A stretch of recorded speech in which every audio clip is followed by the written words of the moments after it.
سمجھ پائے، لیکن تراویح کے اندر اتنا تیز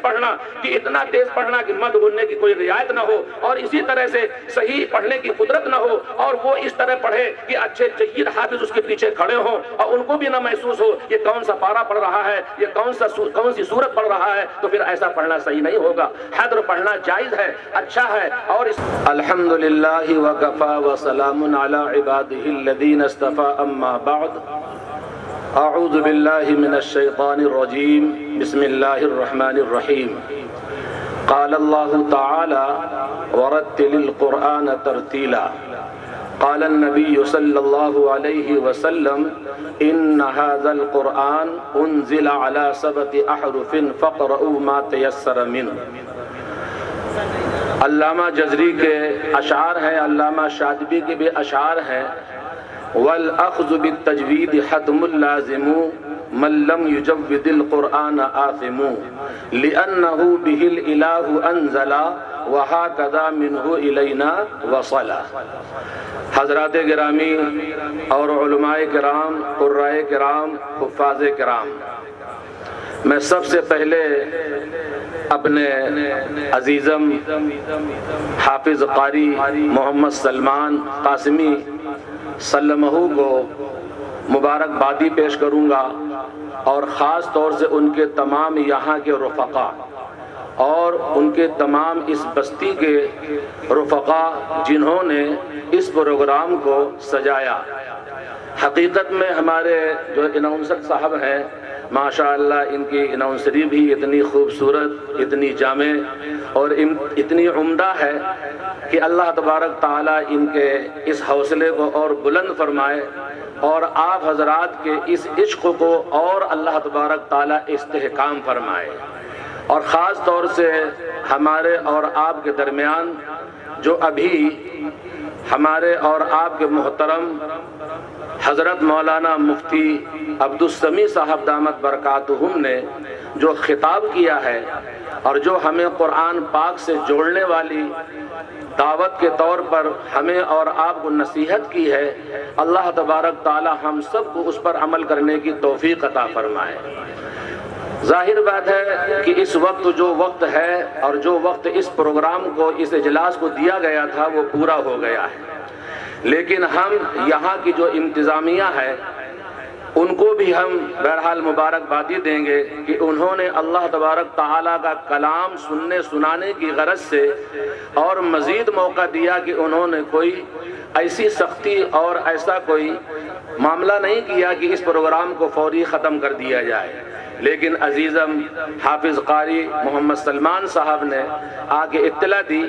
کہ یقیناً تاخیر ہوئی، اور خاص طور سے اس پروگرام میں تاخیر ایک اور چیز بنی کہ آپ کے اس بستی کے اندر خاص طور سے جن کا کسی وجہ سے کل ایکسیڈنٹ ہوا اور اس کے بعد انتقال ہوا، اللہ تبارک تعالیٰ ان کی بھی مغفرت فرمائے اور ان کے درجات بلند فرمائے۔ یقیناً وہ بھی بہت قابل مبارکباد ہیں کہ ایسی بستی میں اتنے علماء اور قراء اور حفاظ آ کر کے ان کے لیے دعائے مغفرت فرمائیں۔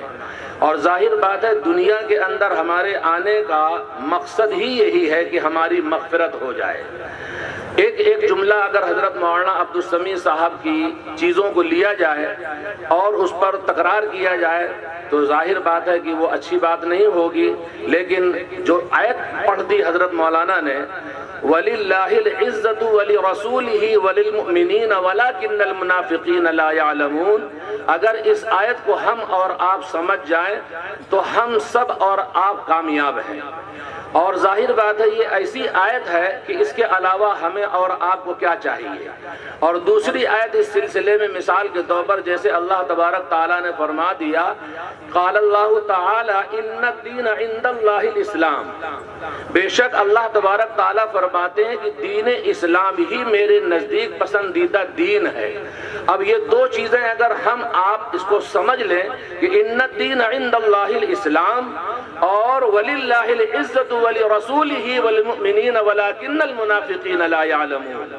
وَلَا تَقُولُوا لِمَنْ يُقْتَلُ فِي سَبِيلِ اللَّهِ، اور لوگوں کو نہیں کر سکتا ہے۔ بہرحال میں نے جو آیت پڑھی ہے اس سلسلے میں کچھ کہنا چاہوں گا، چونکہ یہ جو پروگرام آپ کا ہوا ہے اس سلسلے میں ہمارے کچھ لوگ مثال کے طور پر کم جڑتے ہیں اور کم بیٹھتے ہیں، لیکن میں سمجھتا ہوں کہ جیسے ہمارے اناؤنسر صاحب نے کہا کہ واقعی، اور ہمارے کچھ بعض احباب نے بھی کہا، قرہ نے کہا، علماء نے کہا کہ واقعی آپ عاشق قرآن ہیں، تو عاشق قرآن کا ہونا یہ اللہ تبارک تعالیٰ سے عشق کا ہونا ہے، کیونکہ یہ اللہ تبارک تعالیٰ سے براہ راست کلام نکلا ہوا ہے۔ اب جیسے میں نے کہا کہ وَرَتِّلِ الْقُرْآنَ تَرْتِیلًا،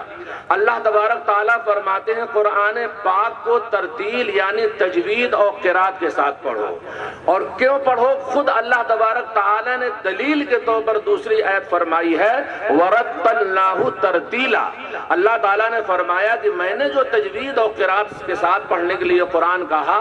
اس وجہ سے کہا کہ میں نے قرآن کو نازل ہی کیا ہے تجوید اور قرات کے ساتھ۔ اسی طرح سورہ بقرہ کی آیت آپ سنتے ہیں حفاظ سے، قراء سے کہ الذین آتیناہم الکتاب یتلونہ حق تلاوتی اولئک یؤمنون بی، اللہ تبارک تعالیٰ فرما رہے کہ میں نے اپنے بندے کو کتاب عطا فرمائی اور اس کی تم تلاوت کرو اور ایسی تلاوت کرو جیسا اس کا حق ہے۔ اللہ کے پیغمبر جناب محمد مصطفیٰ صلی اللہ علیہ وسلم فرماتے ہیں زیدوا القرآن باصواتکم اقرؤوا القرآن بلحون العرب، اور جو میں نے حدیث پڑھی قرات سبا کے بارے میں ان ھذا القرآن انزل علی سبع احرف فقرؤوا ما تیسر منہ۔ اب ظاہر بات ہے یہاں ہمارے بعض شاگردوں نے، بعض قراؤں نے والشمس والضحیٰ اگر پڑھ لیا ہے اور یا وہ سورۃ الضحیٰ کو والضحیٰ پڑھ لیا ہے، تو میں سمجھتا ہوں کہ بعض لوگ شاید پہلی بار ایسی قراتیں سنی ہو، تو ان باتوں کو بھی ہمیں تھوڑا اور آپ کو سمجھنا چاہیے کہ جو قرآن پاک نازل ہوا ہے 7 لغتوں میں 7 قراتوں میں نازل ہوا ہے، یہاں بہت سارے محدثین اور مفسرین اور علماء اور مدرسے کے ذمہ داران بیٹھے ہیں، تو میں تو یہ چاہوں گا کہ توڑی والے جس طرح آج ماشاءاللہ اپنے عشق کا قرآن پاک سے ثبوت دیا ہے، اور ہر سال انشاءاللہ اسی طرح سے ہم اس پروگرام کو کریں گے اور بڑے پیمانے پر کریں گے اور پورے علاقے کے اندر بتائیں گے فن تجوید قرات کا پڑھنے پڑھانے کا حق کیا ہے۔ میرے بھائیو عزیز ساتھیو، چند باتیں اس لیے عرض کرنا چاہوں گا کہ تجوید قرات کے بارے میں عام طور سے تھوڑی غفلت رہتی ہے۔ دیکھو قرآن پاک کے بارے میں یہ کہا جاتا ہے کہ اگر اس کو صحیح نہ کیا جائے، اس کو درست نہ کیا جائے، اس پر محنت نہ کی جائے تو عالم بھی قرآن غلط پڑھ سکتا ہے، دوسرے حضرات بھی قرآن غلط پڑھ سکتے ہیں۔ کیوں؟ ایک حدیث سناتا ہوں، حضرت ابن مسعود رضی اللہ تعالی عنہ کے سامنے کسی نے قرآن پاک کی تلاوت کی اور عجلت کے ساتھ انہوں نے پڑھ دیا انما الصدقات للفقراء۔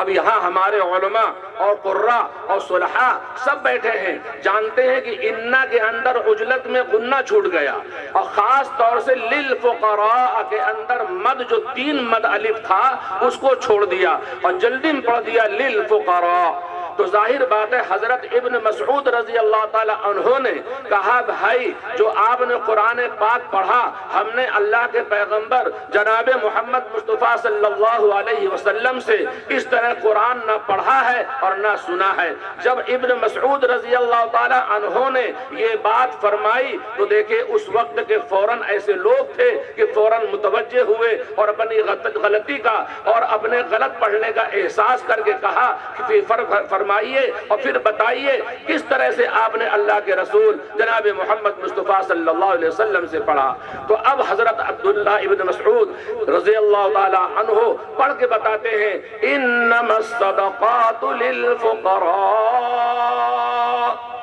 اب اس کے اندر 3 الف مد کرنا فرض ہے اور 4-5 الف تک مد اور مزید کھینچا جا سکتا ہے۔ معلوم یہ ہوا کہ ابھی محترم جناب قاری زبیر صاحب دوسری قراتوں میں تلاوت کر رہے تھے تو النبیین کو النبیین پڑھا مثال کے طور پر، تو ظاہر بات ہے انہوں نے کوئی غلط نہیں پڑھا، یہ روایت ورش میں اسی طرح ثابت ہے۔ بعض لوگوں نے مثال کے طور پر پڑھا قرآن پاک کو 7 قراتوں میں، جیسے محترم جناب قاری محبوب صاحب نے پڑھا الرحمن الرحیم ملک یوم الدین، الرحیم ملک یوم الدین، تو ہم لوگ مثال کے طور پر پڑھتے ہیں الرحمن الرحیم مالک یوم الدین۔ اور یہ سوسی ایک راوی ہیں، جیسے ہماری قرات کے راوی ہیں حفص رحمت اللہ علیہ، تو اسی طرح سے سوسی راوی ہیں بصری رحمت اللہ علیہ کے، وہ کہتے ہیں الرحمن الرحیم ملک یوم الدین، یعنی میم کا میم میں ادغام کر کے اور بے حذف الالف پڑھ دیا۔ تو جس طرح سے نماز صحیح ہوگی مالک پر، اسی طرح سے نماز صحیح ہوگی ملک پر، اور اس حدیث کا انکار کفر ہے۔ اسی وجہ سے حضرت مولانا مفتی صاحب نے کہا کہ قرآن کو سمجھو اور قرآن سے جڑو، اور قرآن اگر سنو گے تو انشاءاللہ اس کے اندر بہت کچھ آپ کو ملے گا۔ بہرحال تجوید قرات سے متعلق یہ بات واضح ہے کہ جب تک اس کو صحیح اور درست نہ کیا جائے گا تو عوام اور خواص سب غلط پڑھ سکتے ہیں۔ اللہ کے پیغمبر جناب محمد مصطفیٰ صلی اللہ علیہ وسلم کی حدیثیں ہیں، اور پھر 11 دلیلوں سے اس تجوید اور قرات کو اچھے انداز سے پڑھنا اور اچھے ترنم کے ساتھ پڑھنا، اس کا ثبوت ملتا ہے۔ اللہ کے پیغمبر جناب محمد مصطفیٰ صلی اللہ علیہ وسلم کی حدیث ہے لیس منا من لم یتغنى، وہ ہم میں سے نہیں ہے جو اپنی آوازوں کے ساتھ تغنی کر کے قرآن کو نہ پڑھے۔ تغنی کا مطلب یہ نہیں کہ گانا کا انداز اختیار کرے، تغنی کا مطلب یہ ہے کہ جس کو اللہ تبارک تعالیٰ نے آواز عطا فرمائی ہے، جو اس کو خوبصورت صوت دی ہے، اس کو اچھا بنا کر کے سنوار کر کے پڑھنے کی کوشش کرنی چاہیے۔ ابھی حضرت قاری مہتاب صاحب جو پڑھ رہے تھے، کیا ان کا انداز تھا، قاری زبیر صاحب پڑھ رہے تھے، ان کا کیا انداز تھا، اور آپ کے اس بستی کے رہنے والے کتنے تھکے ہوں گے اور کتنا ذہن پر بوجھ ہوگا کہ کس مہمان کو کہاں کب کھانا کھلانا ہے، کب ناشتہ کرانا ہے، استاد کا بھی اکرام ہو رہا ہے، اور حضرت مولانا مفتی عبدالسمیع صاحب کا بھی اکرام ہو رہا ہے، بار بار جانا بھی ہے، لیکن جب پڑھنے بیٹھے تو ایسا لگ رہا ہے کہ جیسے ماشاءاللہ اسی کام کے لیے آج تیاری کر کے وہ آئے ہیں۔ تو ظاہر بات ہے یہ قرآن کی برکت ہے۔ میں اگر آپ کو بتاؤں، اپنی کوئی تعریف تحسین تو نہیں کرتا، میں سفر میں جیسے قاری نوشاد صاحب نے ذکر کیا تو میں نے آتے ہوئے ایک سبق راستے میں بھی پڑھایا، اور جب قاری سلمان صاحب نے مجھے ناشتہ کرا دیا تو ایک کشمیر سے تقریباً ان کی مجھ سے زیادہ عمر ہے، 60-65 سال اور کیا نام 70 کے پہنچ رہے ہیں، تو وہ پڑھ رہے ہیں، تو آن لائن سے پڑھ رہے ہیں، ان کو بھی میں نے وہیں تھوڑا پڑھا کر کے آج کہا ایک پروگرام ہے۔ بہرحال جب قرآن کی جب خدمت آدمی کرتا ہے تو بہرحال یہ خوشی کی بات ہوتی ہے کہ اللہ تبارک تعالیٰ اس کو قبول بھی فرمائے اور اس میں اللہ تبارک تعالیٰ آخر تک لگائے بھی رکھے۔ تو جہاں میں دارالعلوم وقف دیوبند کے اندر الحمدللہ 6 گھنٹے پڑھاتا ہوں، تو اگر میں آپ سے یہ کہہ دوں کہ فجر بعد میں پڑھاتا ہوں اور 11 بجے کے بعد پھر 2 گھنٹہ اور مزید پڑھاتا ہوں، پھر عصر بعد اور پڑھاتا ہوں، پھر عشاء بعد اور پڑھاتا ہوں، اور اسی طرح کم سے کم اس سال 15 لوگ جو ائمہ ہیں اور اسی طرح سے اساتذہ ہیں یا مؤذنین ہیں، ان کو بھی ضرورت ہوتی ہے قرآن پاک کی تصحیح کی۔ بہت سارے ائمہ ہیں کہ جن کا قرآن اچھا نہیں ہوتا ہے، لیکن وہ مقتدیوں سے ایسا محبت تعلق رکھتے ہیں کہ وہ لوگ چاہتے ہیں بھئی ہمارے امام صاحب قرآن اچھا بھی پڑھنے لگے اور بدلنا بھی نہ پڑے، ان کی تنخواہ بھی جاری رہے اور ان کا کام بھی چلتا رہے۔ تو الحمدللہ اگر اس دوران اور ان حالات میں ہم قرآن کو ٹھیک کرنا چاہیں تو کوئی چیز مانے نہیں ہوتی ہے۔ 65 70 سال کے لوگ آج بھی عالم اور قاری بن رہے ہیں۔ دارالعلوم وقف دیوبند کے اندر پچھلے سال آپ نے دیکھا ہوگا کہ 70 سال کے ایک ڈاکٹر عبدالخالق صاحب جنہوں نے دارالعلوم دیوبند سے کیا نام فراغت حاصل کی ہے، اور تقریباً 50,000 انہوں نے آپریشن کیے ہیں، بہت بڑے سرجن ہیں ہر ایک آپریشن پہ۔ 65 سال کے لوگوں نے مجھ سے تجوید قرات تکمیل کر کے اور ماشاءاللہ انہوں نے قرآن ٹھیک کیا۔ تو کیا معلوم ہوا کہ قرآن پاک کو صحیح کرنے کے لیے نہ عمر کی قید ہے، دین کو سیکھنے کے لیے نہ عمر کی قید ہے نہ وقت کی قید ہے۔ اب تو بہت وسائل ہیں، اب اتنے وسائل ہیں کہ آپ گھر میں بیٹھے بیٹھے ہر چیز سیکھ لیجئے، لوگوں سے معلوم کر لیجئے۔ بہرحال تجوید قرات سے متعلق میری درخواست آپ سے یہی ہے کہ آپ اپنے بچوں کو اچھا قرآن پڑھائیے، چاہے تھوڑا خرچ کرنا پڑے، چاہے تھوڑا مجاہدہ کرنا پڑے۔ اب ماشاءاللہ تو لوہڑی کے مدرسے سے، برکات الاسلام سے یہ بچے جب پڑھ کے جاتے ہیں تو ظاہر بات ہے یہاں جو ابھی حضرت جو سابق محتمم یہاں کے گزرے ہیں حضرت مولانا عبد القدیر صاحب اور حضرت مولانا شہادت صاحب جو مشہور ہو گئے مولانا سعادت صاحب سے، ان کے صاحبزادے ابھی کتنی اہم بات بتا رہے تھے۔ اللہ تبارک تعالیٰ ان کے صاحبزادگان کی خدمات کو بھی قبول فرمائے، اور سابق میں ان کے جو والد صاحب نے یا دیگر اور اکابر نے جو اس ادارے کی یا اس مسجد کی جو خدمات انجام دی ہیں، اللہ تبارک تعالیٰ اس کو قبول فرمائے۔ میں آپ کو بتاؤں کہ جو ہمارے بڑے اکابر جو بزرگان دین گزرے ہیں، اس میں سے ہمارے شیخ اول اور استاد مربی حضرت مولانا قاری سید صدیق احمد صاحب باندوی رحمۃ اللہ علیہ کا نام سنا ہوگا، محی السنہ حضرت مولانا ابرار الحق صاحب کا نام سنا ہوگا، اور ان کی کتابوں سے استفادہ بھی کرتے رہتے ہیں، اور آپ حضرات ان کے اصلاحی تعلق سے جو مریدین ہیں اور ان کے خلفاء ہیں ان سے آپ فائدہ اٹھاتے رہتے ہیں۔ تو حضرت مولانا قاری سید صدیق احمد صاحب سبا اشرا کے بہت بڑے قاری بھی تھے، اور ہم نے ان سے تقریباً 25 درسی کتابیں پڑھی ہوں گی، لیکن قرآن پر وہ ایسے عاشق ہوتے تھے، اگر ہتھورا باندھا سے ان کو سفر کرنا ہے دیوبند کا، سہارنپور کا، تو اگر کوئی رفیق سفر ساتھ میں ہوتا تھا تو پورا دور قرآن پاک کا اس سفر میں سنا دیتے تھے۔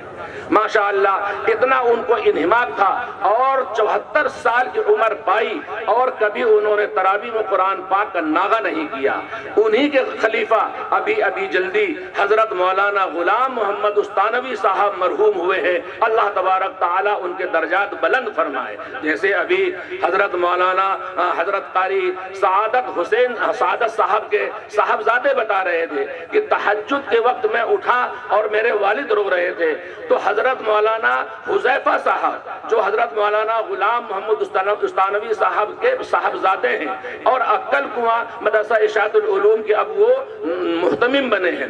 تو انہوں نے ایسے ہی واقعہ سنایا کہ جب ہمارے والد صاحب تہجد پڑھتے تھے تو کبھی ہم بھی اٹھ کر کے ان کو دیکھتے تھے کیا کر رہے ہیں، کیا مانگ رہے ہیں، تو انہوں نے واقعہ بنایا کہ میرے والد صاحب کا جو یہ مطلب مقبولیت کا راز ہے وہ یہ تھا کہ ایک مرتبہ میں نے دیکھا کہ بار بار وہ رو رہے ہیں اور یہ کہہ رہے ہیں کہ اے اللہ مجھے قرآن کی خدمت کے لیے قبول فرما، مجھے قرآن کی خدمت کے لیے قبول فرما، مجھے دین کی خدمت کے لیے قبول فرما، میری آنے والی نسلوں کو قبول فرما۔ تو میرے بھائیوں، جب اللہ تبارک تعالیٰ سے آدمی کوئی چیز مانگتا ہے، کوئی چیز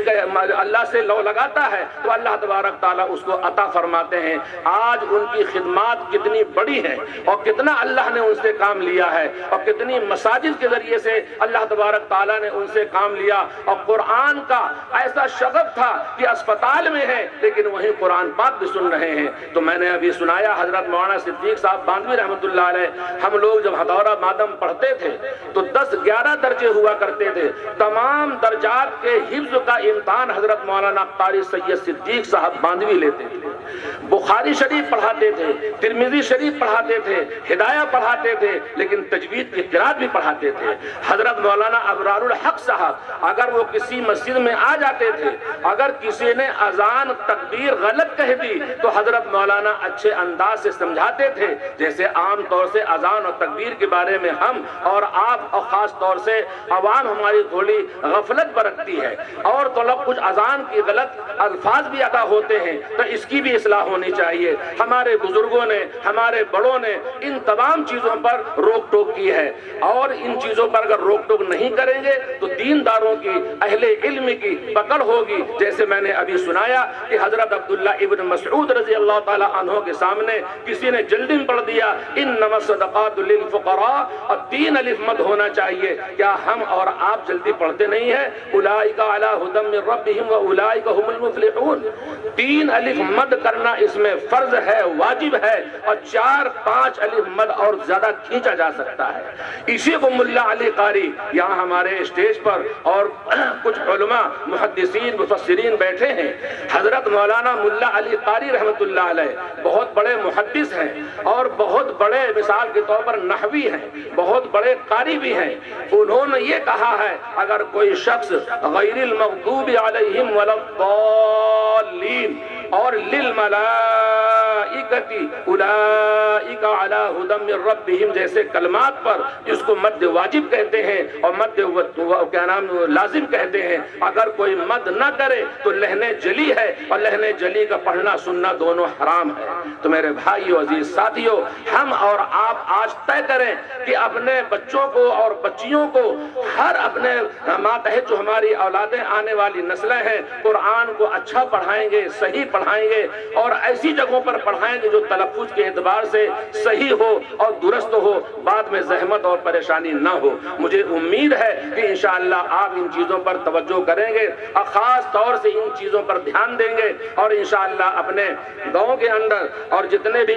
مدارس ہیں اچھے قراء اور اچھے حفاظ رکھنے کی کوشش کریں گے۔ اور یہ بھی میں مدارس میں جو کام کرنے والے ہیں یا لوگ مطلب جو مدرسہ چلانے والے ہیں ان سے درخواست کروں گا، چاہے ناظرہ قرآن پاک کیوں نہ پڑھوانا ہو، قاری ہی سے قرآن پڑھانا چاہیے۔ اگر ہم نے مثال کے طور پر چھوٹی ہا اور بڑی ہا کے اندر فرق نہ کرا پائے اور سین اور شین کا فرق نہ کرا پائے تو ہمارے بچوں کا تلفظ غلط ہو جاتا ہے۔ جو تلفظ غلط ہو جاتا ہے تو ہم لوگ بھی ایک سال اس کو ٹھیک کراتے ہیں، درست کراتے ہیں اور تصحیح کراتے ہیں، وہ بات نہیں پیدا ہوتی ہے جو ابتدا کے اندر صحیح میں پیدا ہو جاتی ہے۔ تو خلاصہ کیا نکلا؟ جتنا اچھا نورانی قاعدہ پڑھایا جائے گا، جتنا اچھا اور عمدہ قواعد کے ساتھ یسرنا القرآن پڑھایا جائے گا، اتنا ہی اچھا حفظ ہوگا، اور جتنا اچھا حفظ ہوگا انشاءاللہ اتنا اچھا قرآن مشاق اور تجوید قرات کے اندر وہ قاری قرآن بنے گا۔ اللہ تبارک تعالی ہم سب کو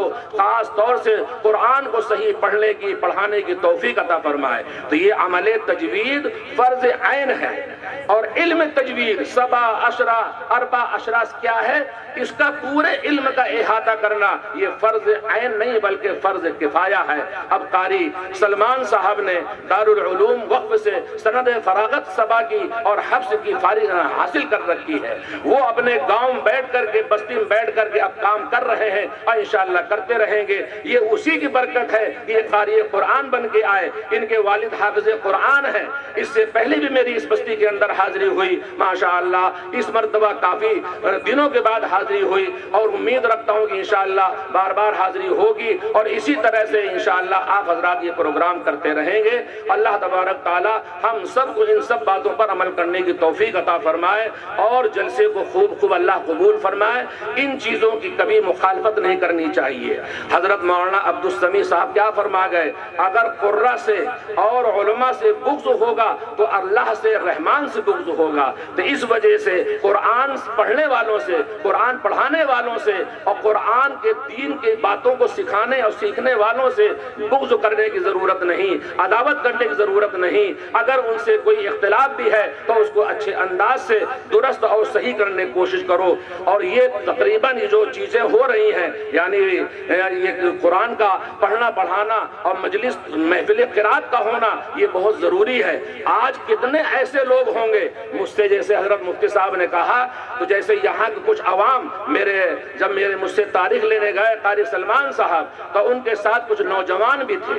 تو جس طرح سے اس پروگرام میں وہ شریک ہوئے تو اسی طرح سے جو سہارنپور کا پروگرام تھا تو 4-5 نوجوان مجھ سے ملے، کہنے لگے قاری صاحب جب سے ہم یہ پروگرام کرا رہے ہیں اور جب سے محفل قرات سن رہے ہیں، اب ہم کو بھی معلوم ہو جاتا ہے کہ فلاں امام صاحب قرآن زیادہ اچھا نہیں پڑھ پاتے ہیں اور فلاں قاری صاحب زیادہ اچھا پڑھتے ہیں۔ سن کر کے اور ان پروگراموں کو دیکھ کر کے انداز ہو جاتا ہے۔ اب ہم سے لوگ کہتے ہیں ارے قاری صاحب ذرا ایسا امام دے دیجئے کہ جو حضرت قاری عبدالرحمن سدیس صاحب کا لہجہ پڑھ لیتا ہو، قاری شریم صاحب کا لہجہ پڑھ لیتا ہو۔ ہمارے بچے شین اور سین کا فرق کر کے صحیح تو جا نہیں رہے،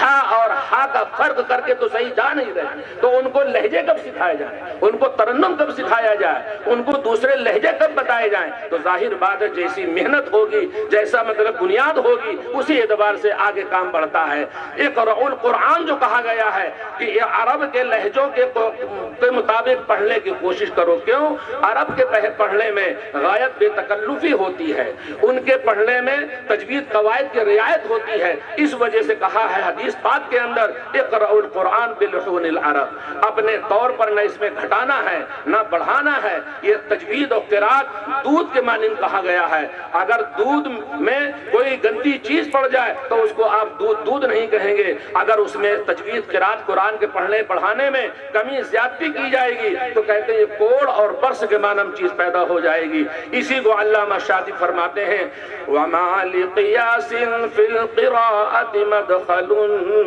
فَدُونَكَ مَا فِيهِ الرِّضَا مُتَكَفِّلًا۔ یہ شعر ہے علامہ شاطبی کا، اور علامہ شاطبی جانتے ہو کون ہے؟ انہوں نے 1173 اشعار لکھے ہیں، جس کتاب کا نام ہے شاطبیہ، اب پورا اس کا نام ہے حرز الامانی ووجہ التہانی۔ وہ ایک شعر لکھتے تھے وَمَالِكِ يَوْمِ الدِّينِ رَاوِيهِ نَاصِرٌ وَعِنْدَ صِرَاطٍ وَالصِّرَاطِ لُقُمْبُلًا۔ ابھی جو قاری محبوب صاحب نے پڑھا تھا الرحمن الرحیم ملک یوم الدین، تو وہ اسی شعر کے اندر علامہ شاطبی نے فرمایا ہے وَمَالِكِ يَوْمِ الدِّينِ رَاوِيهِ نَاصِرٌ۔ وہ کہتے ہیں کہ مالک جو لفظ ہے سورہ فاتحہ میں، اس میں راوی، ناصر اور کسائی کے مرموزین نے بالالف پڑھا ہے، اور باقی 5 قاری پڑھتے ہیں بحذف الالف، یعنی ملک یوم الدین۔ تو ظاہر بات ہے 1173 اشعار ہیں، ایک شعر لکھتے تھے اور ایک شعر لکھنے کے بعد ایک طواف کرتے تھے۔ یہ اس کتاب کی محبوبیت اور مقبولیت اور ان اشعار کا یاد کرنا کتنی بڑی فضیلت ہوگی۔ جیسے کہ حضرت امام بخاری رحمۃ اللہ علیہ کے بارے میں ہے، حدیث کو کس طرح وہ لکھتے تھے اور طواف کرتے تھے، وضو کرتے تھے، غسل کرتے تھے، اور اچھی اور اس میں جتنی چیزیں تھیں اس کو سب چھانٹ کر کے اور اس کو پھر مرتب کرتے تھے اور اس کو دیانت کے طور پر سب لکھتے تھے۔ بہرحال یہ دین کی باتیں ہیں اور قرآن کی باتیں ہیں خاص طور سے۔ ہاں بعض لوگ یہ کہہ دیتے ہیں کہ بھائی یہ جو عام طور سے قرہ حضرات پڑھتے ہیں تو کیا حضور اکرم صلی اللہ علیہ وسلم یا صحابہ کرام سے بھی ثابت تھا؟ یہ سب چیزیں ثابت ہیں۔ قرآن پاک کے الفاظ ہیں وَرَتِّلِ الْقُرْآنَ تَرْتِيلًا، ترتیل کے لغوی معنی ہے ٹھہر ٹھہر پڑھنا۔ قاری سامع کے اعتبار سے اس کا حکم یہ ہے کہ وہ اتنا ٹھہر ٹھہر پڑھے کہ اگر کوئی سامع ان آیتوں کو لکھنا بھی چاہے تو لکھ لے، اور اس کا ترجمہ بھی سمجھنا چاہے تو سمجھ لے۔ اور ایک تدویر ہے جو نماز کے اندر پڑھا جاتا ہے کہ ترجمہ تو سمجھ میں آ جائے لیکن لکھ نہ پائے، لیکن جب تراویح میں قرآن پڑھا جائے تو ایسا پڑھا جائے کہ نہ لکھ پائے اور نہ سمجھ پائے، لیکن تراویح کے اندر اتنا تیز پڑھنا کہ مد غننے کی کوئی رعایت نہ ہو، اور اسی طرح سے صحیح پڑھنے کی قدرت نہ ہو، اور وہ اس طرح پڑھے کہ اچھے جید حافظ اس کے پیچھے کھڑے ہوں اور ان کو بھی نہ محسوس ہو یہ کون سا پارہ پڑھ رہا ہے، یہ کون سی سورت پڑھ رہا ہے، تو پھر ایسا پڑھنا صحیح نہیں ہوگا۔ حدر پڑھنا جائز ہے، اچھا ہے، اور اس میں بعض لوگوں نے اس کو افضل بھی کہا ہے، لیکن جو حافظ قرآن نہ ہو یا قاری قرآن نہ ہو، تیز پڑھ کر کے انہوں نے ملکہ حاصل نہیں کیا، تو ظاہر بات پھر وہ تدویر میں قرآن پڑھیں یا پھر ترتیل میں پڑھیں۔ اور ترتیل میں پڑھنے کو ہمارے امام جن کی ہم امام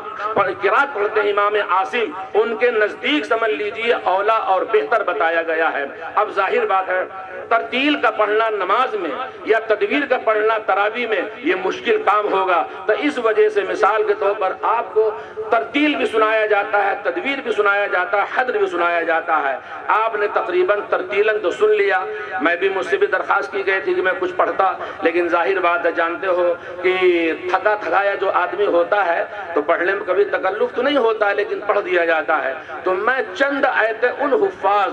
کو پڑھ کے سنانا چاہتا ہوں کہ تراویح میں اگر آپ قرآن کو پڑھنا چاہیں تو کیا طریقہ ہونا چاہیے اور کیسے پڑھنا چاہیے اور اس کے بارے میں کتنی ضرورت ہے کچھ آپ حضرات کو سیکھنے کی۔ تو سورہ فاتحہ اور چند آیت صورتیں چھوٹی چھوٹی پڑھ کے بتاتا ہوں، اگر اس کے اندر آپ کی بشاقی نہیں ہوگی تو آپ سے کچھ غلطیاں ہوں گی۔ حرکت جہاں نہیں ہوگی وہاں حرکت لگا دیں گے، جہاں ساکن حرف ہوگا وہاں آپ حرکت دے دیں گے۔ اس وجہ سے جب آپ حفاظ بنے تو کم از کم 1 سال قرات میں ضرور لگا دیں۔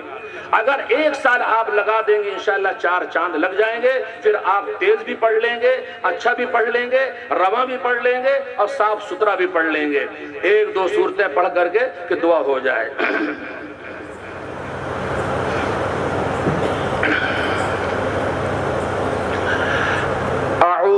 بالله من الشيطان الرجيم بسم الله الرحمن الرحيم الحمد لله رب العالمين الرحمن الرحيم مالك يوم الدين إياك نعبد وإياك نستعين اهدنا الصراط المستقيم صراط الذين أنعمت عليهم غير المغضوب عليهم ولا الضالين۔ اب مثال کے طور پر حفاظ پڑھتے ہیں الحمدللہ رب العالمین الرحمن الرحیم مالک یوم الدین۔ تو تراویح پڑھنے کا یہ طریقہ نہیں ہے۔ یہ کہاں ملے گا آپ کو؟ قاریوں کے ہاں ملے گا۔ کتابوں میں سمجھایا گیا ہے کہ جتنی سانس ہو اتنی آیتوں کا وصل کر کے پڑھنا ہے، اور جب آیت کرنا ہو تو اچھی آیت پر وقف کرنا ہے، ہر آیت پر وقف نہیں کرنا۔ پھر سنیے ایک مرتبہ، بسم اللہ الرحمن الرحیم الحمد للہ رب العالمین الرحمن الرحیم مالک یوم الدین ایاک نعبد و ایاک نستعین۔ اب آپ حضرات پڑھتے ہیں نستعین، یہ مناسب نہیں ہے، اس میں 3 مد جائز ہیں، قصر بھی 1 الف، توسط 2 الف اور طول 3 الف۔ جب جلسے میں ابھی پڑھا گیا ہے تو 3 الف کھینچا جائے گا، الرحیم، یہ طریقہ ہوگا۔ اب جب نماز پڑھائیں گے الرحیم، اور جب حضر پڑھائیں گے تراویح میں الرحیم۔ اب یہ قواعد تو اسی لیے ہے نا، بسم اللہ الرحمن الرحیم قل اعوذ برب الفلق من شر ما خلق ومن شر غاسق اذا وقب ومن شر النفاثات في العقد ومن شر حاسد اذا حسد۔ بسم اللہ الرحمن الرحیم قل اعوذ برب الناس ملک الناس الہ الناس من شر الوسواس الخناس الذي يوسوس في صدور الناس من الجنة والناس۔ اب حفاظ سے کیا غلطی ہوتی ہے؟ بس بسم اللہ الرحمن الرحیم انا اعطیناک الکوثر فصل لربک وانحر ان شانئک هو الابتر۔ صدق اللہ العظیم۔ درود شریف پڑھیے اور دعا کیجیے۔ اللهم صل على سيدنا مولانا محمد وبارك وسلم۔ اللهم أنت السلام ومنك السلام تباركت يا ذا الجلال والإكرام۔ ربنا آتنا في الدنيا حسنة وفي الآخرة أنت سبحانك إني كنت من الظالمين۔ يا حي يا قيوم برحمتك أستغيث رب اجعلني مقيم الصلاة ومن ذريتي ربنا وتقبل دعاء۔ ربنا اغفر لي ولوالدي وللمؤمنين يوم يقوم الحساب۔ اے اللہ ہمارے تمام گناہوں کو معاف فرما، اے اللہ ہمیں تمام لغزشوں کو درگزر فرما، معاف فرما۔ اے اللہ مغرب بعد سے عشاء بعد سے مسلسل آپ کا یہ کلام پڑھا جا رہا ہے، سنا جا رہا ہے، یقیناً ہمیں اجر ملا اور ثواب ملا۔ اے اللہ پڑھنے میں جو سننے میں کوتاہیاں اور لغزشیں ہوئی ہیں سب کو درگزر فرما، معاف فرما، خاص طور سے قبول فرما۔ اس کا جو ثواب ہمیں پڑھنے کا سننے کا ملا، اے اللہ سب سے پہلے آقائے نامدار تاجدار مدینہ محمد عربی صلی اللہ علیہ وسلم کے روح میں اس کا ثواب پہنچے، اور اللہ کے پیغمبر اے اللہ اپنے پیغمبر صلی اللہ علیہ وسلم کے صدقے طفیل سے، اپنے فضل و کرم سے، اے اللہ قرآن کی برکت سے تمام امت محمدیہ جتنی بھی اس دنیا سے جا چکی ہے سب کی مغفرت فرما، ان کے درجات بلند فرما۔ خاص طور سے جن کی یادگار میں یہ پروگرام منعقد ہوا ہے،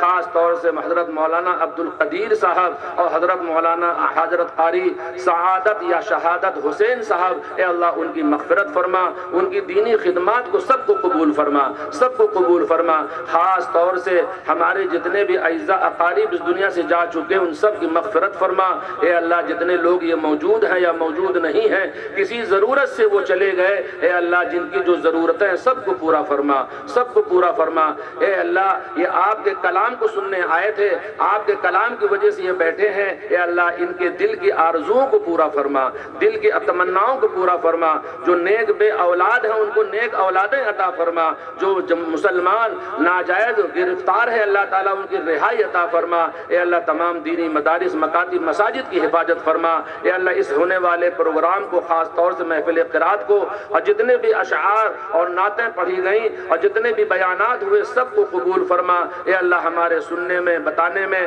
کوئی غلطیاں ہوئی ہوں اے اللہ سب کو معاف فرما، اے اللہ جتنے یہاں اکابر جتنے یہاں لوگ موجود ہیں جو قراء حفاظ علماء جن کی جو حاجتیں اور ضرورتیں ہیں سب کو پورا فرما، جو بیمار ہیں ان کو شفا عطا فرما، جو اس دنیا سے جا چکے ان سب کی مغفرت فرما، اے اللہ ہمارے بچوں کو نیک اور صالح بنا، اے اللہ نہ جانے کتنے لوگ اپنی حاجتوں اور دعاؤں کے لیے کہتے ہیں، ہم لوگ اس لائق تو نہیں ہیں لیکن ان کا حسن ظن ہے، اے اللہ ان کے حسن ظن کو باقی رکھتے ہوئے ان کی تمام جائز تمناؤں کو پورا فرما، خاص طور سے آج جس کا انتقال ہوا اس گاؤں کے اندر ان کی بھی مغفرت فرما، ان کے گھر والوں کو صبر جمیل عطا فرما، خاص طور سے عزیزم حافظ قاری محمد سلمان کی اس کوشش کو قبول فرما، آئندہ بھی ان کو حوصلہ عطا فرما، جن لوگوں نے اس میں تعاون کیا جن لوگوں نے تعاون نہیں بھی کیا اے اللہ ان سب کو قبول فرما، اے اللہ اس بستی کو قرآن کے لیے اور مزید قبول فرما، جتنے بھی ہمارے شاگرد ہوں یا قرآن کے پڑھنے والے ہوں جنہوں نے جتنی شرکت کی ہے سب کو قبول فرما اور اچھا پڑھنے کی توفیق عطا فرما، ہم سب کو ریا اور نمود اور دکھاوے سے ہم سب کی حفاظت فرما، اے اللہ ہم نے جو مانگا وہ بھی عطا فرما، جو نہیں مانگ سکے وہ بھی عطا فرما، حضرت قاری سلمان صاحب کے والد صاحب کے سائے کو تا دیر قائم فرما، اے اللہ جتنے بھی یہاں قراء حفاظ اور قرآن کی محبت میں آئے سب کو قبول فرما، اے اللہ ہمارے داماد صاحب اس مجلس کے اندر موجود ہیں ڈاکٹر عامر سہیل سلم ہو، اے اللہ تعالیٰ ان کی دلی مرادوں قبول فرما اور ان کے آنے قبول فرما، اور جتنے بھی ہمارے رفقا اور جتنے بھی ہمارے شاگرد اس قرآن پاک کی محنت میں لگے ہوئے ہیں کہیں بھی کام کر رہے ہیں سب کو قبول فرما، اللہم صلی علی سیدنا مولانا محمد وبارک وسلم وصلی اللہ تعالی علی خیر خلقہ محمد وعلی آلہ واصحابہ اجمعین برحمتک یا ارحم الراحمین۔ بھئی تمام حضرات کا